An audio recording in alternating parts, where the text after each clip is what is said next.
Hi, this is Cal Musselman with Team Musselman's Real Estate Educational Videocast. Welcome. This week's topic is time for acceptance. You can write a real estate purchase contract on any piece of paper, on a napkin, as long as the buyer and seller have a meeting of the minds. They both sign the contract and deliver each other the copies. It's a legally enforceable contract. But there's a lot of pitfalls in that. That's why we as real estate professionals use state-approved forms, and one of those forms is the real estate purchase contract. And at the end of that form, there is a line that says time for acceptance.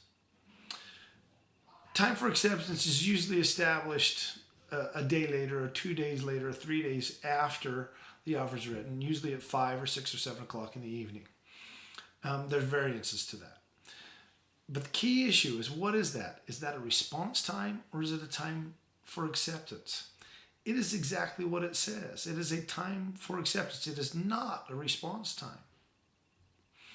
The other day, I had an offer written on one of our properties, one of Team Musselman's properties, and I could not get together with my seller fast enough to draft a counteroffer. Fast enough. What I mean by fast enough is before the time of acceptance. He was not going to accept, but I knew there might be an issue. So I called the agent and told them on the other side, we're going to counteroffer, but I'm not going to be able to do it by this time, which was the time he had in there for acceptance. And he was vehemently concerned that we weren't going to do it by his time for acceptance. And I tried to tell him that's a time for acceptance, not a response time. We can counteroffer anytime, a day later, 2 days later. Nevertheless, we ended up drafting the counteroffer, and I assured him everything would be okay. And we put in there acceptance time to be extended such. Didn't need to do it, only needed to do it to appease the agent. There was no legal requirement to do so. It's an important issue for both real estate professionals to understand and buyers and sellers to understand that in that process of writing an offer and putting in a time of acceptance, that we know what that means for time of acceptance. There's easy ways to solve this. Number one, know what it means. It means exactly what it says, time for acceptance. Number two, and this is an important distinction. Number two, when you counteroffer an offer, you are creating a new offer in its entirety.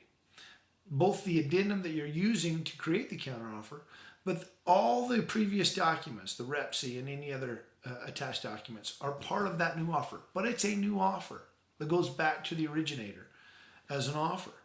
If the originator, the offeree or offeror, looks at it as such, it makes it easier for them to wrap their minds around the position of the other party, instead of just looking at it as if their offer was rejected. They're getting now a new offer. And last, if we communicate, in other words, if we have that time of acceptance approaching and our inclination is to counteroffer, not accept. Because remember, if we're going to accept, then we have to do it by the acceptance time. If it's 5 o'clock that day and we're going to accept, we have to do it by 5 o'clock that day. And if we don't, it creates issues and problems. But if we're going to counteroffer and we're not going to be able to do it by that acceptance time, then it's important that we call and communicate to the other party and let them know we're going to counteroffer and this is what we're going to do. It solves a tremendous amount of problems. It puts people at ease to know the other party is dealing with the offer that they made. And by doing so, by going through that communication process, even though it's not legally required, it's just a professional courtesy and it's a good idea in getting the contract to its finality. This is Cal Musselman. I hope you learned something.